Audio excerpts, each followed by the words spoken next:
Alberto Nájar, buenas tardes. Hola Julio, ¿cómo estás? Buenas tardes. Arturo, ¿cómo te va? Buenas tardes. Un saludo a todos los que nos ven y escuchen. Gracias, Alberto. Arturo Cano, buenas tardes. Muy buenas tardes, Julio, Alberto, y a todos quienes hacen el favor de acompañarnos. Buenas tardes.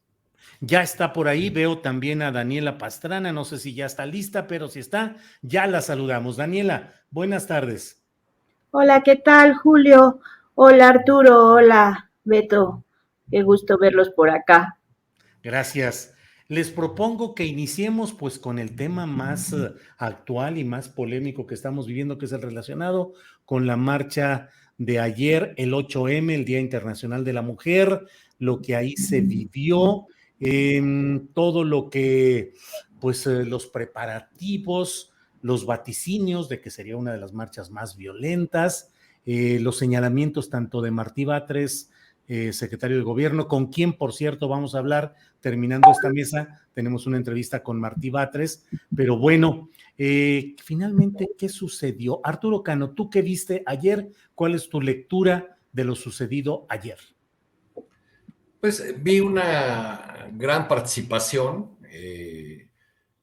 Aquellos que señalaban que los anticipos informativos del gobierno en el sentido de que se estaba preparando, montando toda una estrategia de violencia que fueron expresados tanto por el gobierno de la Ciudad de México como por el presidente López Obrador, pues no se cumplieron. Digo, hubo los martillazos de rigor, digamos, los extintores y las fogatas que ya tenemos muy vistas en otras movilizaciones, pero en términos generales, pues la movilización se realizó pues con mucha alegría, con una gran participación de mujeres de todas las edades, pero sobre todo jóvenes, y diría yo que sobre todo de personas de clase media, que expresaron su coraje, su indignación muy bien fundada por la situación de violencia hacia las mujeres que prevalece en nuestro país, que tardaron muchísimas horas en ingresar al Zócalo. Yo iba rumbo a Reforma a alcanzar el contingente o a querer ver la partida de la marcha desde el Ángel de la Independencia, y pues ya no llegué porque empezaron a entrar contingentes a la zona del centro histórico desde antes de las 3 de la tarde. Muy, muy alegres, muy festivas la mayor parte de las participantes. Había también los grupos que ya conocemos, que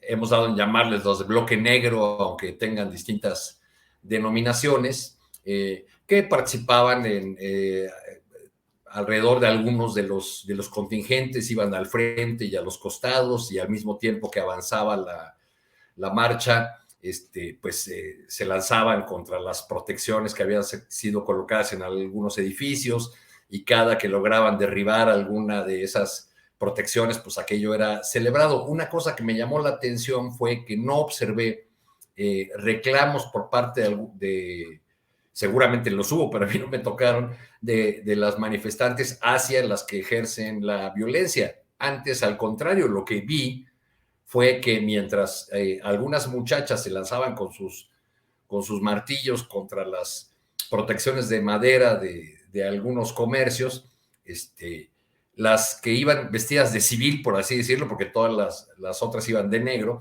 las que iban de civil protegían con sus cuerpos para impedir que se les tomaran imágenes a las muchachas que estaban ejerciendo la violencia. Entonces creo que en términos generales fue una movilización muy interesante que nos confirma la vitalidad de este movimiento feminista, porque abandonando por un momento nuestro chilangocentrismo, debemos decir que hubo movilizaciones en muchas ciudades del país, no en todos los lugares con el saldo casi blanco que hubo en la Ciudad de México, pero pues es un movimiento ya con una presencia nacional. En las horas y los días anteriores el presidente insistió en decir que lo más importante para él es la lucha por la igualdad económica y social, y habló otra vez del feminismo como una de esas nuevas causas que a veces son aprovechadas por sus adversarios. Creo que hay ahí una injusticia al hacer ese fraseo del presidente, porque el mismo Andrés Manuel López Obrador es resultado de una lucha que no tenía que ver con la igualdad económica y social. Un hecho que marcó la carrera política del ahora presidente y que lo llevó a su primera candidatura, pues fue el desafuero.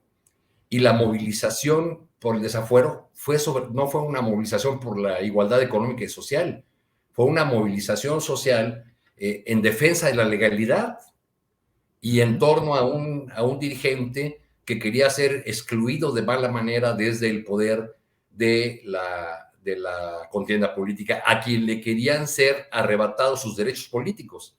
Entonces, bueno, creo que ahí sigue cojeando la 4T de una falta de entendimiento respecto del feminismo y de lo que la causa de las mujeres significa. Gracias, Arturo. Daniela Pastrana, ¿qué sí pasó, qué no pasó en este 8M? ¿Cuáles son las diferencias? Uy, bueno, pues a ver, yo sí, ahorita estaba hablando Arturo de la marcha del desafuero. Justo ayer yo estaba en el eje central y pensaba que era una movilización que me recordaba mucho a la del desafuero por el tono, por los tambores, por la fiesta, por la multitud. Eran, o sea, por todos lados veías. Nosotras nos dividimos. Unas colegas, unas compañeras se fueron primero a Ecatepec, a Xochimilco, a las partes de las periferias, luego otras estuvo como desde la salida, porque efectivamente unas salieron antes. O sea, ahora las mamás, madres de víctimas, que siempre son las que van por delante, pues empezaron a las 4, como estaba convocado, pero ya había grupos que habían arrancado antes. Y otra compañera estaba como también en el Zócalo, y entonces yo estuve en el eje central, como haciendo como el puente entre las dos, y a mí me impresionaba mucho eso, la cantidad. Creo que estuve ahí algo así como un poco más de 4 horas, y nos comunicábamos, ¿no? ¿Dónde vienen las últimas? ¿A qué horas llegan las primeras? Y no dejaban de pasar por todos lados. Esa es una de las cosas que más me impresionó. La otra es esta diversidad, porque si bien es cierto que había, o sea, la mayoría eran mujeres jóvenes, y muchas sí podríamos decir, como de clase media, vimos de todo. O sea, yo cuando ya pensaba que ya se había acabado ahí en Eje Central, que dije, bueno, ya me voy a mover porque creo que ya fue el último, llegó por otro lado un carrito una camioneta del ESME con unas sindicalistas, y luego venían por atrás unas trabajadoras sexuales, y luego así, por todos lados había, ¿no? Era realmente multitudinario, porque además muchas mujeres, cuando llegaban como a cierto punto y que ya no querían llegar hasta el Zócalo porque pensaban que podía haber violencia, pues empezaban también, o sea, hacían la marcha y se metían ahí al metro, en Bellas Artes, y ya se iban, ¿no? Y entonces veíamos todo el tiempo entrar y salir, y entrar y salir, y entrar y salir, y de todo tipo. Esa es una de las cosas que más me gustó. Luego también el tema de que no había esta tensión que hemos visto en las marchas en los últimos años, de los grupos separatistas, de que no aceptan hombres y que no aceptan personas transgénero o de géneros fluidos porque no los consideran mujeres. Eso no hubo. De hecho, pues había varios colegas, hombres, trabajando y sin que nadie les dijera nada, ¿no? Eso es una de las cosas. Bueno, sí, pues no, pero no, en la parte donde yo estaba, no. Y luego había una cosa muy chistosa, porque a mí hasta uno de ellos, un colega del diario Debate, llegó así como todo temeroso a decirte que si me podía entrevistar. Le dije, pues sí, pero yo también estoy trabajando. No sé por qué pensaba que yo estaba marchando solo porque iba de morado y con pañuelo morado y así, ¿no? Pues quién sabe por qué pensó. Pero El asunto es que eso sí lo vi muy distinto de otras manifestaciones. Incluso nosotros estábamos preocupadas porque habíamos visto que había grupos de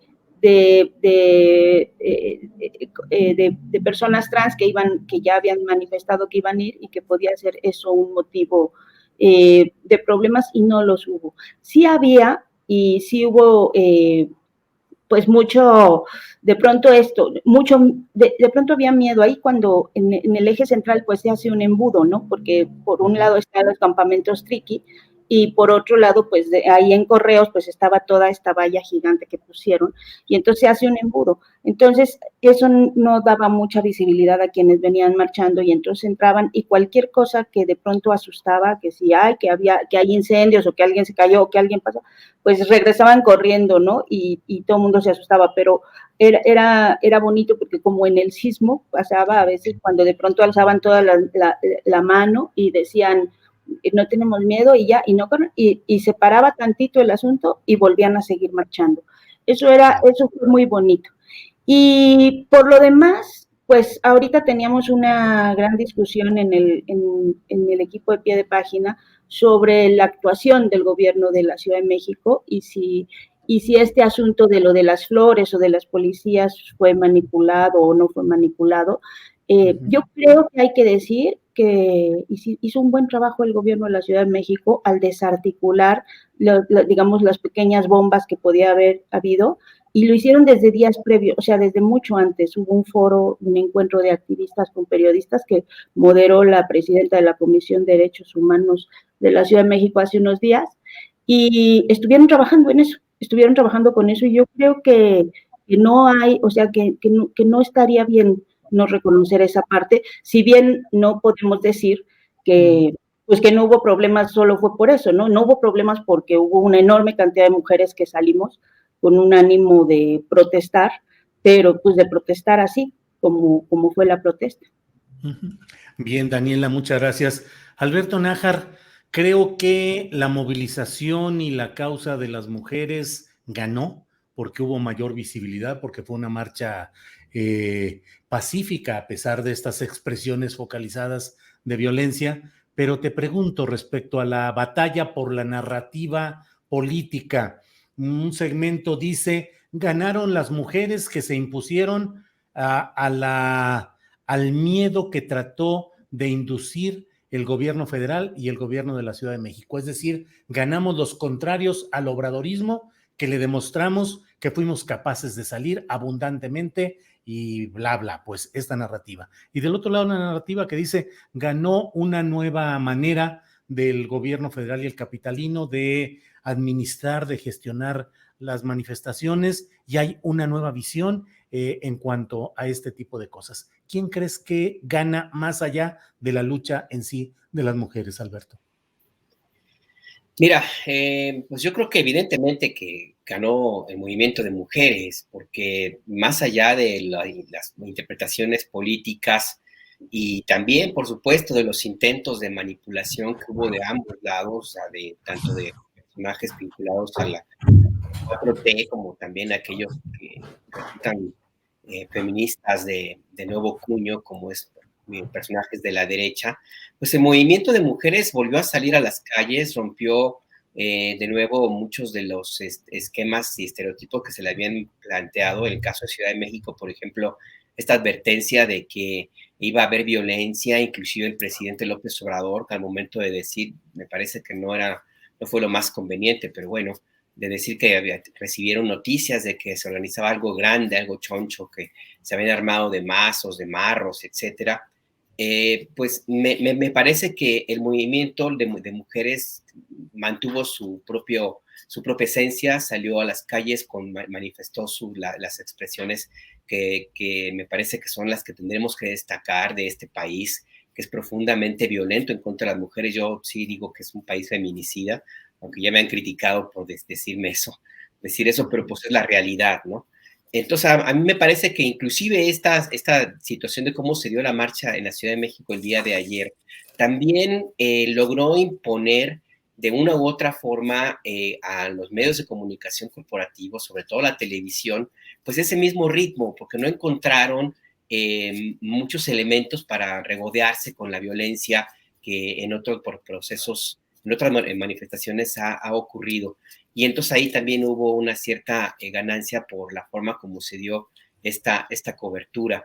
Yo creo que también hubo una ganancia, y yo coincido con Daniela, al momento en que se hizo una operación política que me parece a mí importante, porque se hizo un diálogo con las mujeres policías y grupos de activistas, de mujeres feministas, para que en este diálogo se hubiera una especie de canal de entendimiento que por lo menos permitiera que hubiera un proceso de aislamiento de un eventual ataque hacia las mujeres policías, y que era justamente lo que estaban buscando algunos medios de comunicación y también grupos políticos opositores a la 4T, esa fotografía que en otro momento hubo de el llamado bloque negro agrediendo a las policías. Hubo este entendimiento, hubo esta capacidad de diálogo, hubo esta capacidad también de escuchar de parte del movimiento de mujeres, y también de ceder un poco en algunas de las posiciones que en su momento fueron severamente criticadas. Uno de esos resultados, un resultado de este diálogo que me parece importante y en el cual yo no tengo elementos para pensar que haya estado el gobierno de la Ciudad de México, pero bueno, por lo menos ocurrió, es que se hizo a un lado esta idea de separar o de no permitir que las mujeres trans participaran dentro de este contingente. A mí me parece que es un avance importante porque de una u otra forma también contribuye a poner en su sitio a aquellos grupos de activistas del feminismo que pues son transfóbicas, y que simplemente no reconocen a las mujeres trans como tales, en la condición que ellas mismas pues mantienen. Y esto me parece que también es algo importante a destacar.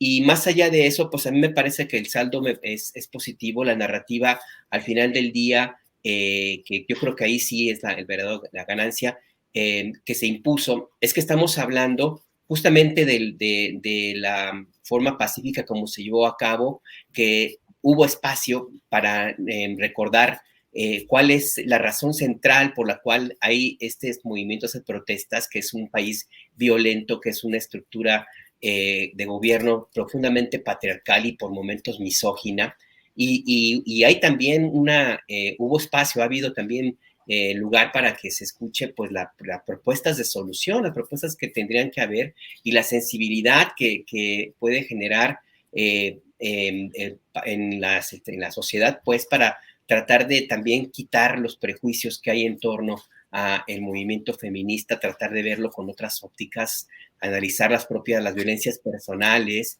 y también, por supuesto, sentar las bases para que, insisto, pues los intentos de manipulación política pues se queden en otro lado, ¿no? Porque al final del día yo sí creo que el movimiento de mujeres supera y con mucho a cualquier partido político, a cualquier político, a cualquier personaje o al legislador o legisladora, lo que sea, ¿no?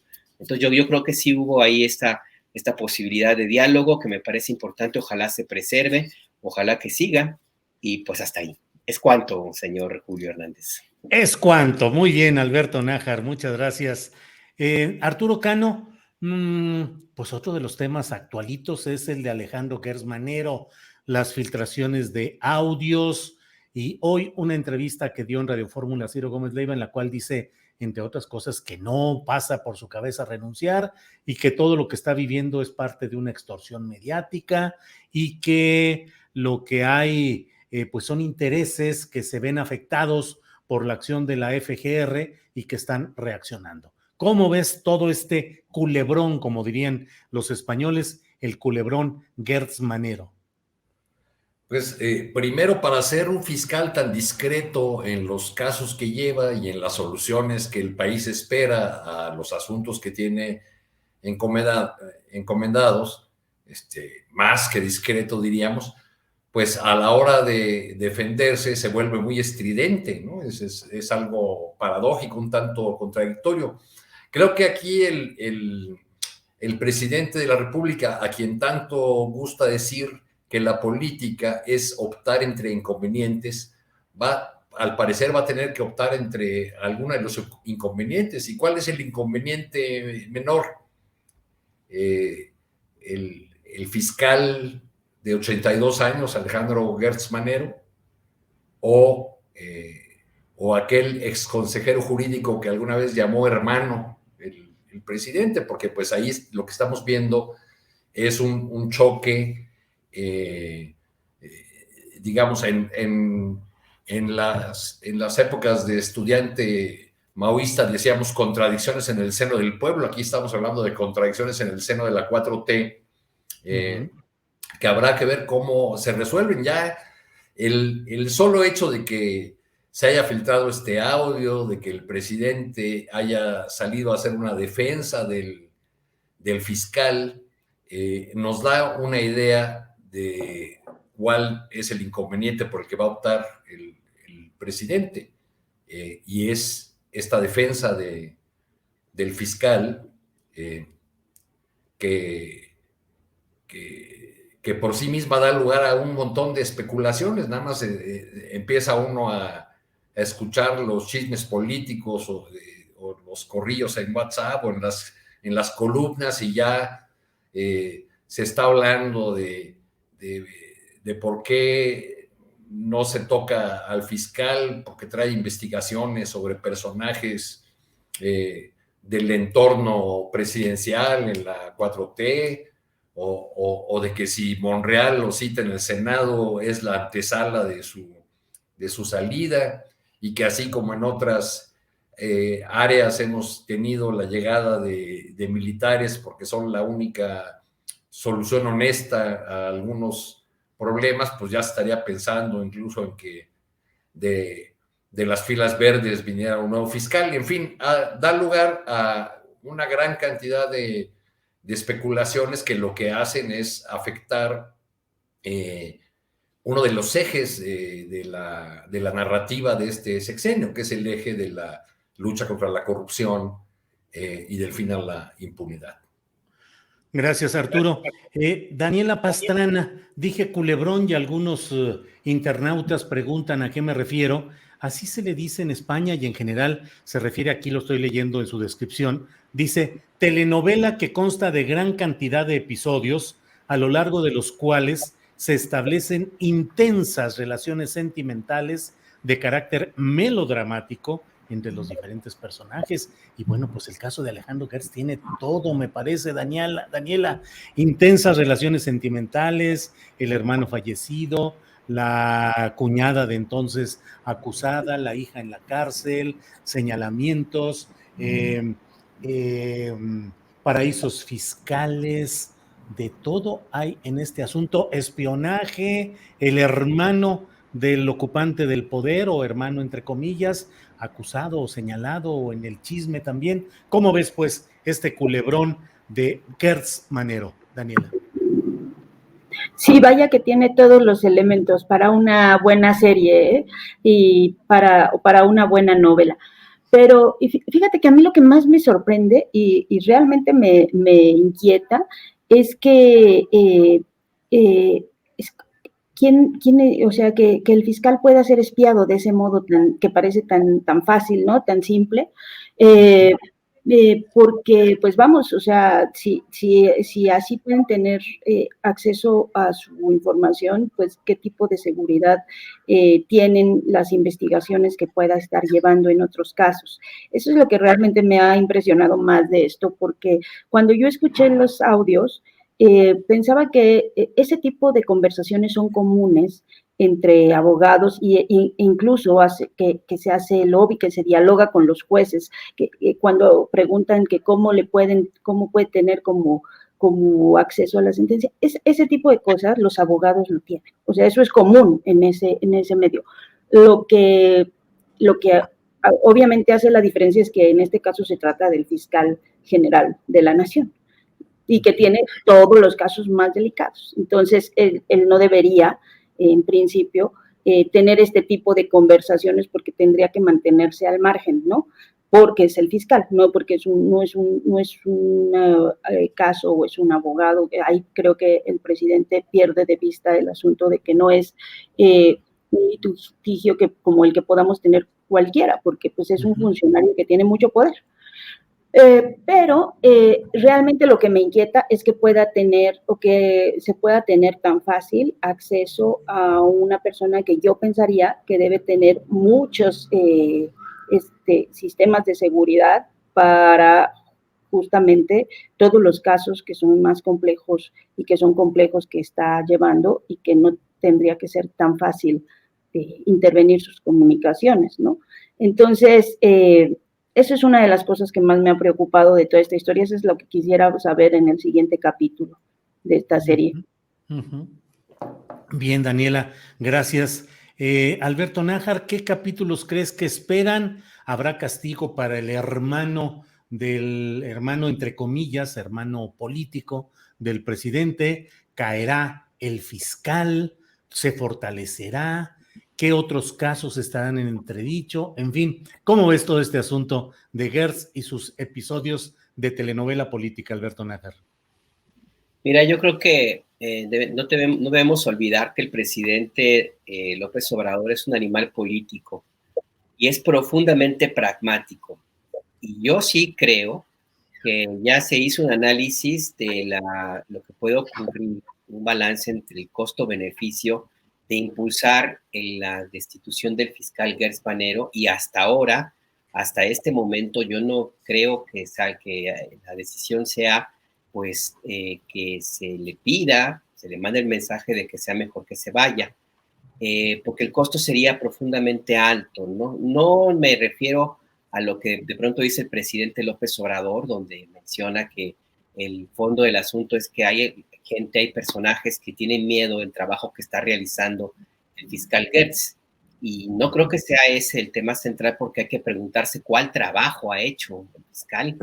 Nada más hay que revisar efectivamente si hay realmente resultados de lo que se esperaba para una fiscal autónomo, con el peso que implica ser el responsable de la primera fiscalía autónoma en la historia de México, y en un país que necesita justamente que una área de procuración de justicia tan importante pues cumpla con la responsabilidad que le toca. Entonces, yo más bien creo que por el momento no va a caer el fiscal Gertz, porque sí veo que el presidente López Obrador, en la medición que seguramente ya se hizo, pues están revisando que el hecho de que salga se puede interpretar como una especie de victoria de la oposición, y que sería capitalizada ad nauseam, y entonces ahí sí el costo sería mayor en este año en el cual se necesita que las aguas por lo menos se mantengan, si no quietas, por lo menos no se agiten más de lo que ya están. No hay que olvidar que hay elecciones y que se viene también el proceso de revisión de la reforma eléctrica y otros elementos ahí que políticos que el presidente López Obrador le interesan. Por lo demás, y además también es cierto, yo sí creo que existe un nado sincronizado por lo menos, pues para insistir en este tema del fiscal Gertz, que porque no se ha portado a la altura del cargo que le toca hacerlo. Ya inclusive publicaba hoy mismo Carlos Loret, ya anunciaba que vienen más audios, ya hay algunos columnistas ya están dando por hecho que ya se está preparando la salida del fiscal, ya hay como esta especie de intento de crear la narrativa de que Gertz ya se va. Y nada más por ese simple hecho, y como la experiencia que hemos tenido con el presidente López Obrador, es la mejor garantía de que alguien no se vaya. Si tú quieres que alguien permanezca como colaborador del presidente, atácalo, porque el presidente lo va a tomar de esa manera como algo personal y no lo va a permitir. Eso no significa que en algún momento Gertz tenga que también entender que no está cumpliendo con su responsabilidad y eventualmente vaya a salir.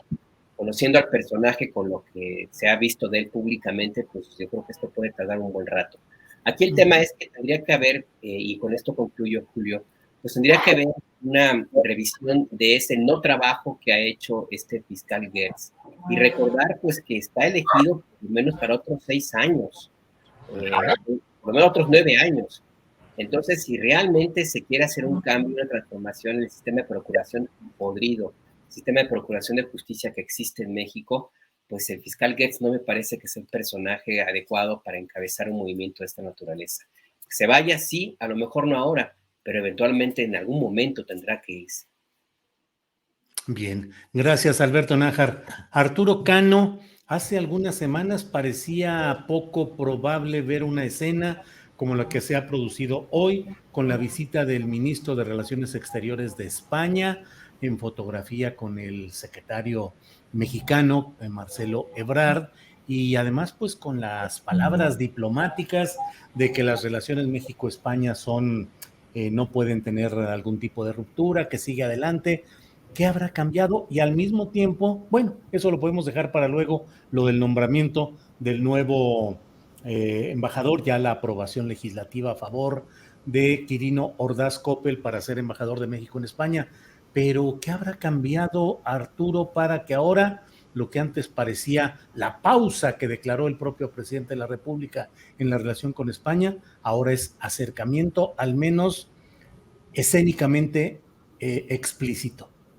Bueno, pues ya entendemos cuál es la duración de las pausas que define el presidente. Sí, En primer corta, lugar, sí. Uh-huh. cuando él dijo pausa hubo una gran cantidad de interpretaciones, ¿no? ¿Qué significaba? ¿Qué quería decir realmente con eso? ¿En qué se iba a traducir en términos diplomáticos? Hubo incluso una respuesta dura del lado español. Pero digamos que en términos políticos yo pienso que el presidente ha conseguido lo que buscaba, que tiene que ver con la reforma eléctrica y con el papel en general de las empresas españolas en México y en particular en el caso de la eléctrica de esta poderosísima empresa Iberdrola. Debemos recordar que el gobierno español siempre ha sido, aunque haya estado en manos de distintos partidos, siempre ha sido un gobierno que aparece al frente de las inversiones españolas, no nada más en nuestro país, ahí donde estén, y siempre en la defensa de los intereses de estos grandes consorcios. Yo creo que aquí estamos frente a un acierto más, por decirlo de esa manera, de las gestiones del canciller Ebrard, que tiene que moverse en ese mundo delicado, a veces gelatinoso de la diplomacia, y que tiene que hacerlo, además, cargando a veces las palabras o las decisiones del presidente de la República. La tan mencionada pausa en términos estrictos pues no se ha traducido en ninguna disminución del intercambio comercial o diplomático o cultural, en fin, en las distintas áreas en las que mantenemos una relación con España. Y nada más para regresar al punto anterior, Julio, y tratar de resumir lo que decía Alberto respecto a Gertz. Parece ser que una de las lecciones políticas de este sexenio es que si quieres ser ratificado en la 4T, pues debes organizar una campaña en contra tuya para que así te ratifiquen. Claro, claro, así es. Ahí le falló a Irma Heréndira Sandoval, debió de haber organizado una campaña en contra de ella y todavía seguiría en el cargo. Bueno, lecciones que hay que ir aprendiendo. Daniela Pastrana, ¿cómo ves este tema de España? Pues la presentación pública de que ya la pausa ha terminado por lo que se ve, pero pues ¿cómo ves todo este tema, Daniela? Bueno, pues solo nada más una acotación sobre esto de Irma Heréndira. Bueno, otra de las lecciones es que el presidente no perdona lo que considera las traiciones, ¿no? Y se lleva a quien sea. Entonces, ese también fue una de las lecciones con Irma Heréndira. Puedes hacer lo que sea, pero una vez que él siente que lo han traicionado, tampoco lo va a perdonar. ¿Y ahí habría sido por el caso Salgado Macedonio, Daniela? Sí, claramente eso fue el costo que pagó Irma Heréndira por lo que se consideró internamente una falla o una traición de su esposo y de su hermano, ¿no? Pues entonces, nada más recordar a César Yáñez, Daniela, también otro igual que cayó del pedestal. Sí, bueno, ahí va, así es. Esa es la otra de las lecciones en estos casos, ¿no? Pero bueno, es bien interesante esta idea de Nájar, porque efectivamente así ha sido parece que cuando se empieza a decir ya va a renunciar o se está preparando la caída, lo único que le están mandando es señales al presidente de que se va a quedar, y entonces ese es como nada más como el comentario con eso, porque no me lo podía guardar.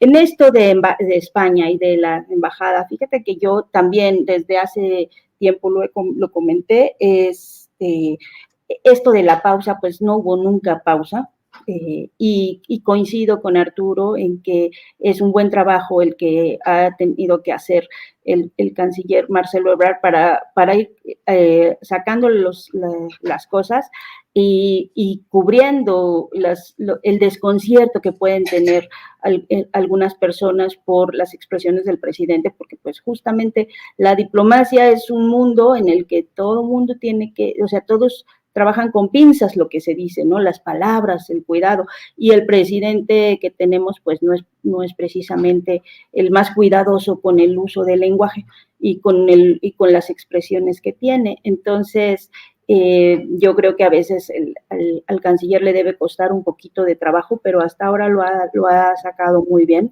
Ha logrado que con los distintos países que podrían sentirse extrañados con estas expresiones que a veces tiene el presidente López Obrador, pues se limen las cosas, porque al final funcionan de manera paralela los temas políticos con los temas económicos. O sea, parece que van como en dos pistas paralelas y no siempre se tocan. A veces se dicen cosas en la política, pero cuando uno ve lo que pasa con la economía, te das cuenta que realmente no hay tal. Esa pausa que hubo, o sea, esa pausa que se dijo, pues nunca se detuvo en términos prácticos. España es el segundo país que tiene inversión directa en México después de Estados Unidos.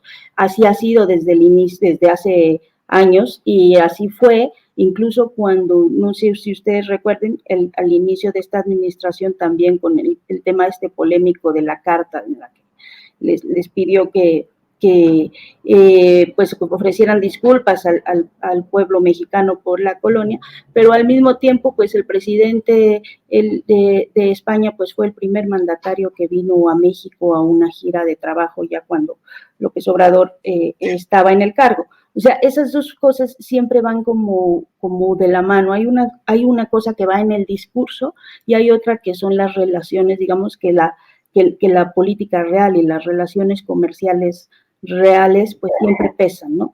Ahorita creo que, como decía Arturo, pues estos son juegos que se hacen de política para obtener pues no sé si cómo decirle, no es un beneficio, sino una definición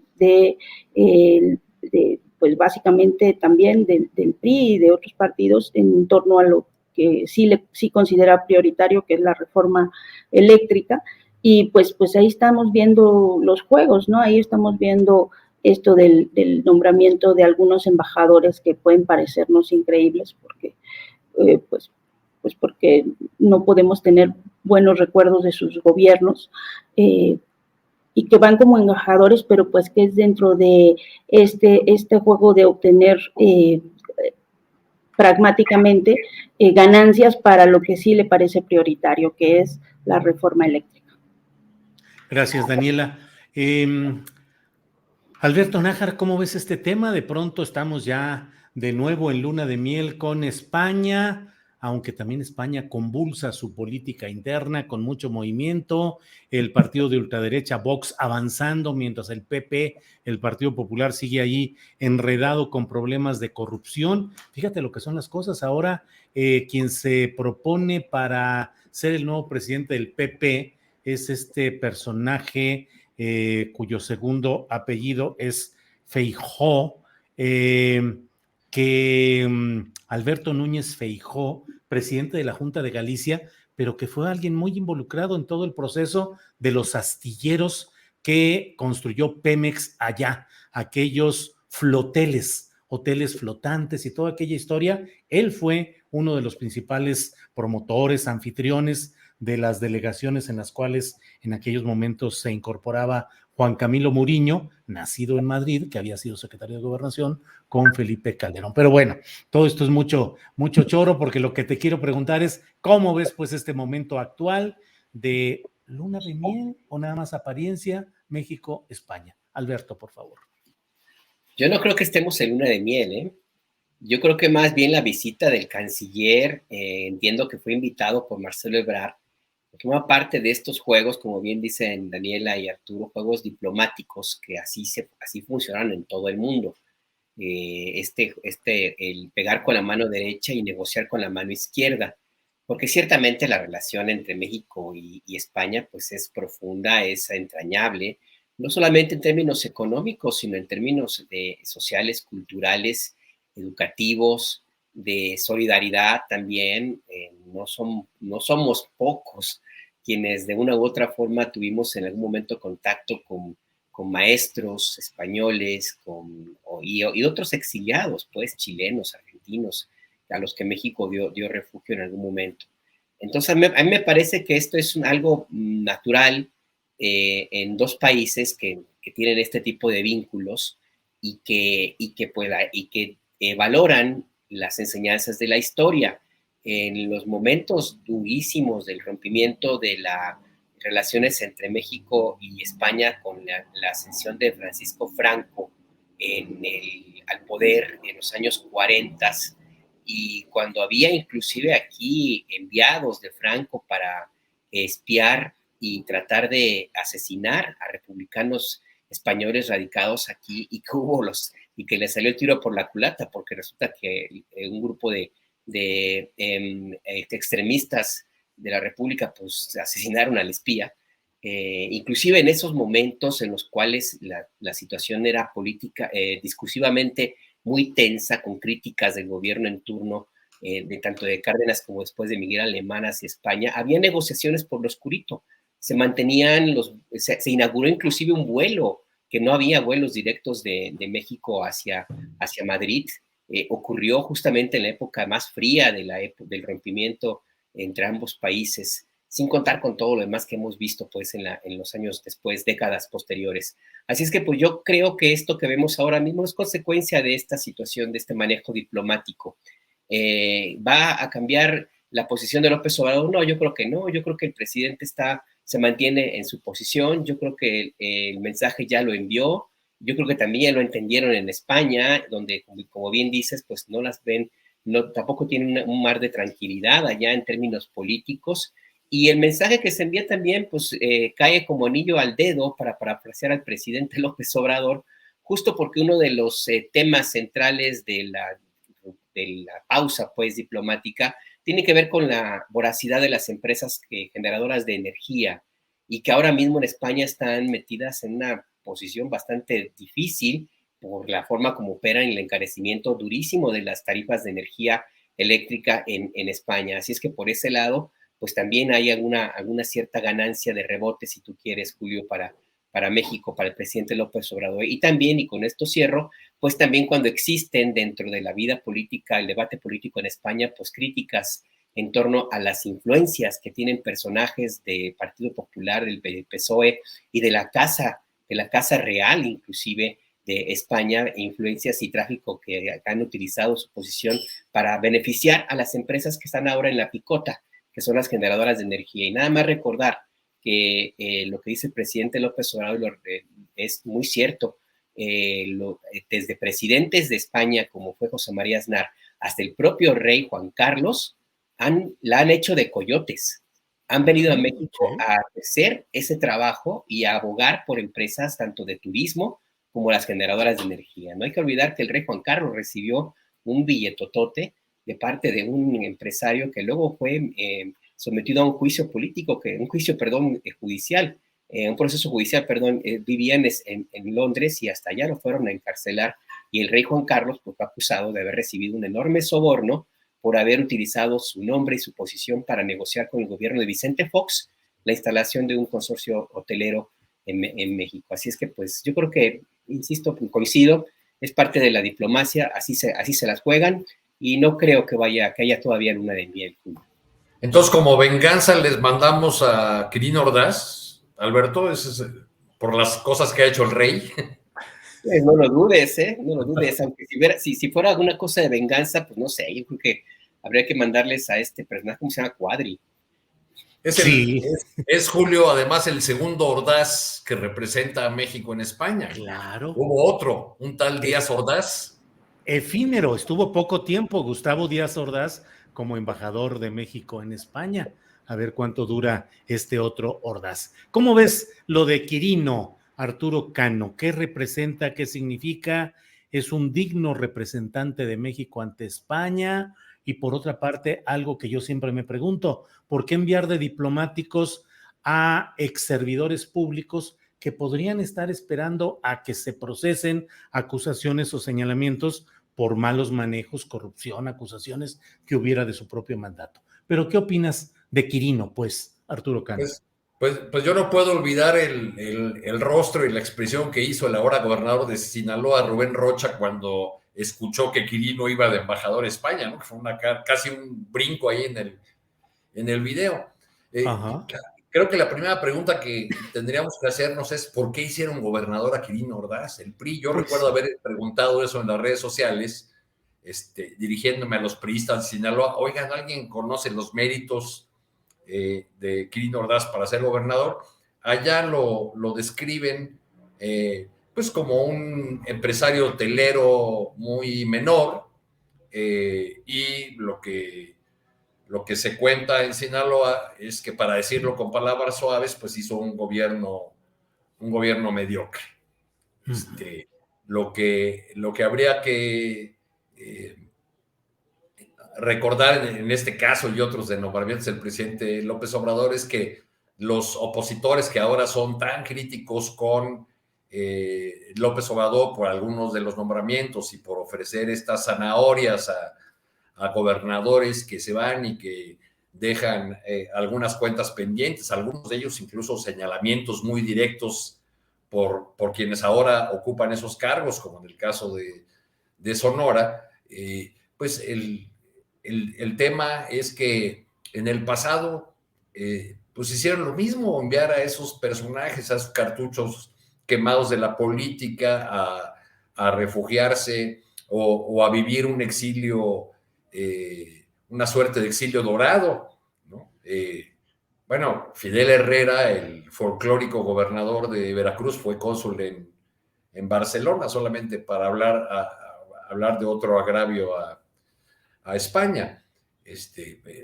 Yo creo que pues habrá que estar muy atentos al desempeño de estos personajes, como ya en el ejercicio de sus funciones, porque pues es muy probable que estemos frente a funcionarios o diplomáticos que, dado su total inexperiencia en ese tipo de posiciones, pues hagan simplemente un papel decorativo y toda la carga de las decisiones y el ejercicio diplomático recaiga en los funcionarios de carrera. Gracias, Arturo. Daniela Pastrana, ¿qué nos hicieron los españoles y los catalanes? A España como nación, como reino, enviamos a Quirino Ordaz, gerente del negocio dominante en Sinaloa, y digo gerente porque finalmente, pues, no hay gobernadores nunca en Sinaloa, solamente hay administradores de la situación hegemónica. Fíjate qué bonito lo dije, para no decir cárteles y demás. La situación hegemónica dominante, y los presuntos gobernadores, pues son simplemente los administradores, los que van ahí gerenciando este asunto. A él lo enviamos como embajador y a Claudia Pavlovich como cónsul a Barcelona. ¿Cómo ves esos nombramientos? ¿Qué significan? Y en el fondo, ¿qué nos hicieron los españoles y los catalanes, Daniela? Tu micrófono. Pues ahora sí que nos hicieron, pues nos invadieron, ¿no? Hace unos cuantos siglos. ¿Y en venganza les mandamos a estos? Pues sí, y a veces al presidente le encanta la historia. Entonces, pues sí, debe ser como un poco la venganza de Moctezuma. No, bueno, yo sí creo que son parte de un juego político interno aquí. O sea, la política, las relaciones exteriores que ha hecho bien hasta ahorita en México, un buen trabajo desde mi opinión, pues recaen mucho en el papel de la Cancillería, en los operadores que tienen mucha experiencia, y hemos estado nombrando a propuestas de embajadores, pues sí, como muy a ese viejo estilo, ¿no? Antes, como decían, los mandaban como de premio, ¿no? A alguien, a darle una embajada, pero pues antes eran todos del mismo partido político y era la misma cosa omnipresente en todos lados, que era eso del PRI, ¿no? Ahora, lo que están haciendo, o lo que ocurre es que de pronto tenemos una serie de nombramientos incomprensibles. A mí, cuando hace tiempo me preguntaban esto de Salmerón, por las denuncias que tenía de agresiones, de violencia de género, y yo decía, bueno, lo que yo no entiendo es por qué se les ocurre enviar a Salmerón. Me parece lo menos diplomático que existe, ¿no? Nada más uno tiene que entrar a su Twitter y ver que es lo menos diplomático. Entonces, pero, o el nombramiento de Isabel Arví, de una serie de cosas que uno dice, bueno, pues todos estos nombramientos son de personas que quizá pues tengan nula experiencia y cero posibilidades de hacer un trabajo que digamos que sea representativo o que tenga este pulso diplomático que se requeriría, ¿no? Pero yo sí creo que dentro, esto parte de un juego que hay acá interno para poder conseguir finalmente las alianzas que se necesitan, como decía hace un rato, para algo que sí es fundamental y sí es estratégico, lo de la reforma energética. Yo creo que eso es una cosa que no podemos dejar de ver, menos ahora con esto que pues el mundo es global, ¿no? Y el mundo es global y con esto que estamos viendo del tema de Rusia y de Ucrania, pues toda Europa, la tercera parte del gas que se genera que se consume en Europa, pues viene de Rusia, y entonces viene toda esta, o bueno, estamos ya instalados, no viene, en esta guerra por los recursos energéticos en el mundo, y pues los países que lo tenemos que cuidar. O sea, yo sí estoy convencida de que esa es una cosa que hay que cuidar. El tema del litio, que tanto hemos hablado en los últimos meses, y que de todo ese rejuego, pues pues se tienen que considerar los digamos, como los males menores, ¿no? Y entonces en este caso, pues mandarles esos regalos deben ser también un mal menor, si se consigue aquí los acuerdos necesarios para que esa reforma salga. Bien, gracias, Daniela. Alberto Nájar, ¿qué opinas de este tema de los representantes diplomáticos que Daniela puede considerar que son por todo lo que nos hicieron en el pasado estos españoles? ¿Cómo lo ves, Alberto? Pues yo creo que muchas personas en la audiencia coinciden con Daniela porque están proponiendo que en lugar de que Irina Ordaz manden a la profesora Elbaster, ándale. Dicen que Lili Telles, que manden a Xochitl Gálvez a El Salvador como embajadora ante la Mara Salvatrucha. En fin, pues mira, a mí me parece que en el caso concreto de España, yo sí creo que tiene que ver con ya la posición que mantiene el presidente López Obrador hacia las industrias generadoras de energía y el trabajo que han hecho aquí en México, porque pudo haber enviado a un embajador de otro nivel, de otro perfil, a alguien más cercano para esa posición. Entonces, el haber enviado a Quirino Ordaz y a Claudia Pavlovich, que son como parte de la cuota de reclutamiento del presidente López Obrador, como esa estrategia que tiene para desarticular a la oposición, el enviarlos allá, pues me parece que es el tamaño corresponde con la forma como ve la relación de México con España. Simple y sencillamente envía allí a alguien pues que le es útil y que forma parte, insisto, de este grupo sin ir más allá. No es el caso de otras propuestas de embajada, como es, por ejemplo, en Estados Unidos, que es la relación más importante de México donde pues envió a Esteban Moctezuma. Yo creo que ahí algo habrá visto el presidente para que lo haya enviado, pero bueno, y otras situaciones. Así es que pues yo sí veo ahí como algo que el presidente, insisto, tomó la decisión con su perfil muy, muy pragmático que tiene para entender la política, y no le vería mayor trascendencia. Pues habrá que ver cuál es el caso, cómo es que funcionan, qué resultados hay. Yo tengo muy claro que en el caso del embajador de España, pues la relación no se va a manejar allá en Madrid, se va a manejar aquí en la Cancillería. Y lo vemos ahora mismo con la visita del ministro de Relaciones Exteriores acá en España. O sea, yo creo que Quirino Ordaz pues, va a cumplir papel diplomático con las limitaciones que implica, que tampoco tiene mucho margen de maniobra. No veo que él pudiera hacer mucho si el presidente López Obrador mantiene sus señalamientos hacia España y a la forma como se han entrometido, Julio. Bien, pues muchas gracias. Son las 2 de la tarde con 57 minutos, ya estamos en la parte final de esta mesa.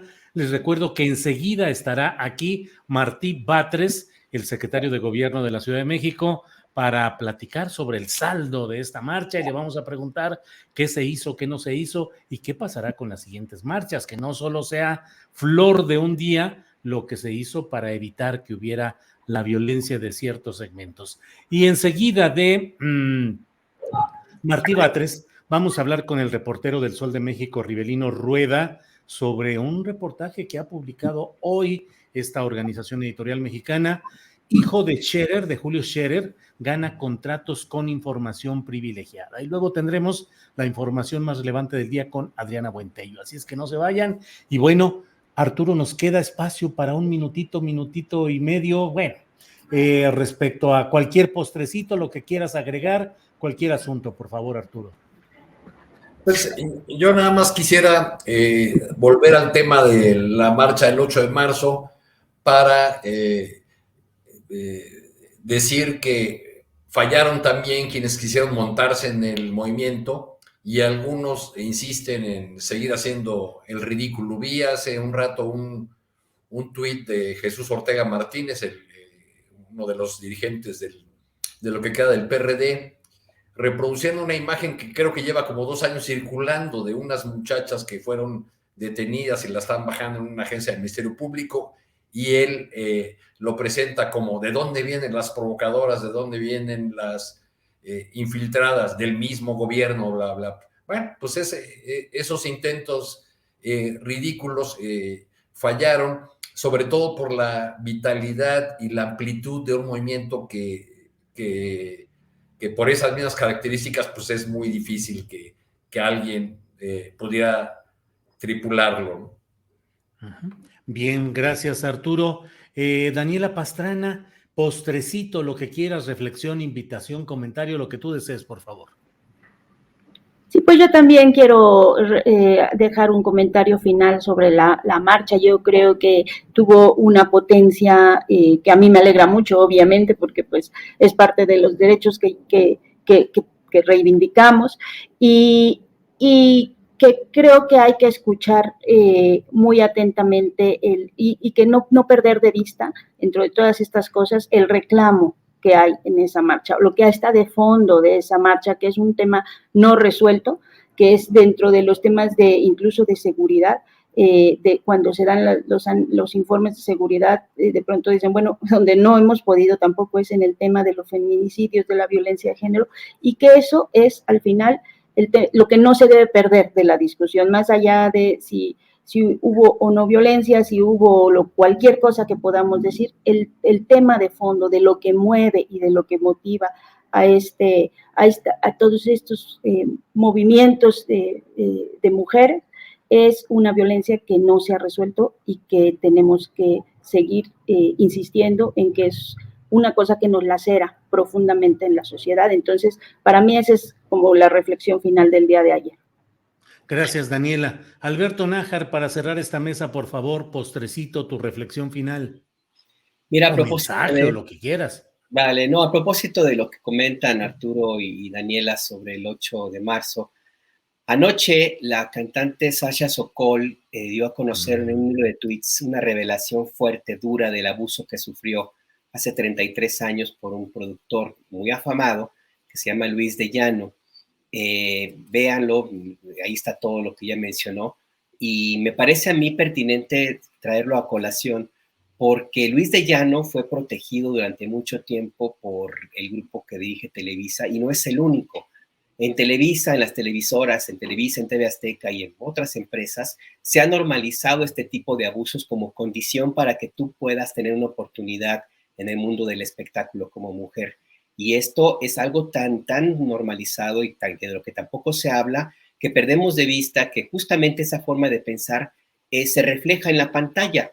Televisa durante décadas ha promovido programas y telenovelas con profunda misoginia, con etiquetas y discriminación hacia las mujeres y con una violencia por momentos muy grande hacia las mujeres mexicanas, y ha ayudado a crear dentro de los mexicanos esa idea de que se tiene pues de las mujeres y que de una u otra forma alimenta también la violencia que ya se ha vuelto cotidiana. Y no hay que olvidar que durante mucho tiempo se dijo que la televisión, esa caja idiota, en esa definición de los 70s, educó a muchas generaciones de mexicanos. Bueno, pues gente como Luis de Llano fueron los maestros de esa educación misógina y de abuso en contra de las mujeres mexicanas, y vemos ahora el resultado. Me parece que por eso es importante tomar en cuenta la revelación que hizo Sasha Sokol. No es nada más un tema de espectáculos, es algo más profundo que tendremos que revisar. Coincido totalmente, Alberto, y aprovecho para invitar a quienes nos siguen en este programa. A las 9 de la noche voy a hacer una videocharla astillada. ¿Me Too Televisa o qué es lo que está pasando en este tema? Un tuitero, don Robert664, así es su identificación, @Robert664, dice: después de la denuncia pública de Sasha Sokol al productor Luis de Llano, a ver si otras se animan a denunciar. Era común en esa época que los productores tuvieran noviazgos, entre comillas, con sus protagonistas. Alberto Castro, Pedro Damián, Juan Osorio, Bolaños, que hablen. 8 de marzo. Y es cierto, ¿cuántos ahí? Leí otros señalamientos acerca de cómo de Llano y Víctor Hugo O'Farrill eran pues los creadores de estrellas y destructores de galaxias, los que hacían lo que querían en encumbrar o en derribar o derrumbar cualquier carrera artística. Entonces, bueno, para continuar nuestra racha de desmonetizaciones, lo vamos a tratar a las 9 de la noche en una videocharla muy clara, muy directa. Pues total, si nos desmonetizan, que lo damos por descontado, adelante, pero son temas que hay que hablar y que coincido, Alberto, van más allá de los espectáculos, la farándula, o es un tema de gran preocupación y necesario, y además necesario para entender lo que está sucediendo hoy. Les agradezco a los tres. Muchas gracias. Arturo Cano, buenas tardes. Daniela Pastrana, sí. Un abrazo a los tres. Arturo ya no se oyó. Daniela, sí, gracias, muy amable. Hasta luego. Alberto Nájar, gracias. Suerte, gracias. Abrazo a todos. Ahora sí, Arturo Cano con el micrófono encendido. Gracias. No, le estaba agradeciendo a los compañeros que me recordaron viejas reuniones que teníamos cada semana. Muy bien. Muchas gracias. Daniela, los mariscos. Sí, eso faltó, los mariscos, porque estas pláticas las teníamos siempre con mariscos y así en línea pues no tiene el mismo chiste. Bueno, pues nomás cerrando aquí se ponen de acuerdo y a los mariscos. Muchas gracias a los tres. Que estén bien.